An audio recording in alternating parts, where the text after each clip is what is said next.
This is Fax News. The United States has conducted a new round of airstrikes targeting Iran after announcing the death of another American service member. Iran has responded Monday by launching an attack targeting Bahrain, the home of the U.S. Navy's Fifth Fleet. Even as the U.S. and Iran inch closer to all-out war, Iran's interior minister traveled to Pakistan, a key mediator in the conflict, for talks. With traffic in the Strait of Hormuz largely stalled, oil prices have been rising in recent weeks. Jordan's armed forces said Monday evening they had shot down 3 Iranian missiles, while the British military says a ship was attacked off the coast of the United Arab Emirates. I'm Jay Yandel. At the funeral for Nolan Wells, attorney Ben Crump urges mourners to call for justice.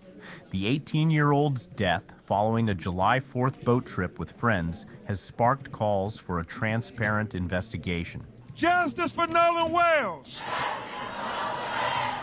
Now let's say it so his family will know they are not alone. Justice for Nolan Wells! We don't want nothing sugar-coated either way. But for an 18-year-old young man to no longer be with us, we want answers. That was the Reverend Al Sharpton. Nolan Wells' mother, Christine Wansley. Nolan had such a gentle, calming spirit about him. He had a way of making people feel seen, welcome, and valued. He could lift your confidence with just a few words and make you feel like you belonged. A tropical depression in the Gulf is threatening several states with strong winds, storm surge, and heavy rain. National Hurricane Center Deputy Director Jamie Rome says coastal tropical storm and surge advisories extend from Alligator Point in the Florida Panhandle to the mouth of the Mississippi in Louisiana. This area has been expanded westward. It stopped here on the Florida-Alabama state line yesterday. It's been expanded westward to now include southeastern Louisiana to the mouth of the Mississippi. Again, tropical storm watch, tropical storm force winds possible in that area. This is Fax News. A lawyer for social media influencers Andrew and Tristan Tate, Joseph McBride, says that they will fight extradition to the United Kingdom, where the brothers are accused of rape and sex trafficking. Because Andrew and Tristan are innocent, they've never done nothing wrong, they shouldn't be extradited for crimes they did not commit. And insists that their arrest Saturday after visiting members of Congress in Washington is political. There's no question about it. Prosecutors in Britain say the new charges relate to 4 new victims in England and include rape, assault, trafficking, and offenses related to indecent images of a child and extreme pornography. The dual U.S. and British citizens were arrested in Romania in 2022, accused of participating in schemes to lure women for sexual exploitation. After that case stalled last year, they were allowed to leave Romania and flew to Florida. The brothers are now being held in federal detention.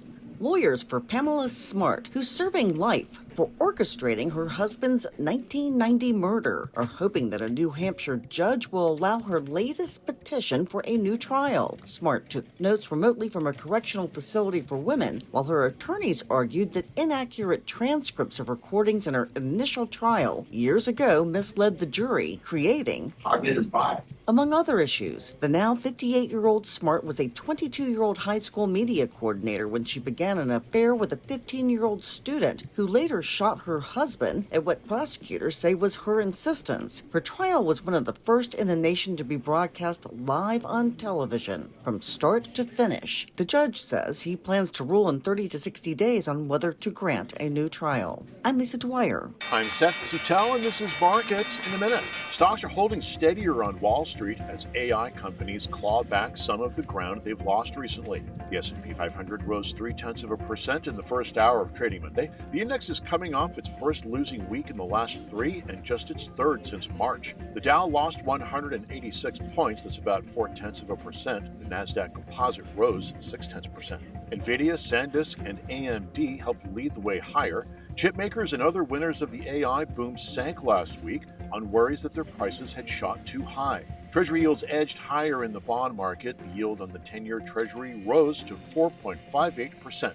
Seth Sutel, New York. The FBI says a former U.S. Army soldier started a fire and fired a pellet gun outside a New York building housing an immigration court. Officials say suspect Andrew Arabacha was taken into custody and has been interviewed. He ignited gasoline. He poured gasoline onto the ground and ignited it with a lighter and an incendiary device. That device was a firework, a large firework in a canister. That proceeded to catch on fire, pretty big flame as you've seen on the internet. He then pulled out an airsoft rifle and fired 5 to 7 pellets, if you will, in the direction of 26 Federal Plaza. At that time, Federal Protective Services, 2 officers, a gray suit, a contractor with Allied that is employed to guard this building.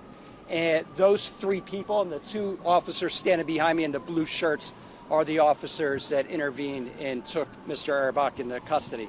No charges have been announced yet against Arabake, and it was not immediately clear if he has a lawyer. New York City Police Commissioner Jessica Tisch said Arabacha had a sign affixed to a cart with him that read, "Ice off our streets." 3 people sustained minor injuries. Spain's World Cup champions head home for a royal welcome and a parade through Madrid. Hear the sound of Spain fans in Mataró singing and dancing after their team beat Argentina to win the World Cup championship.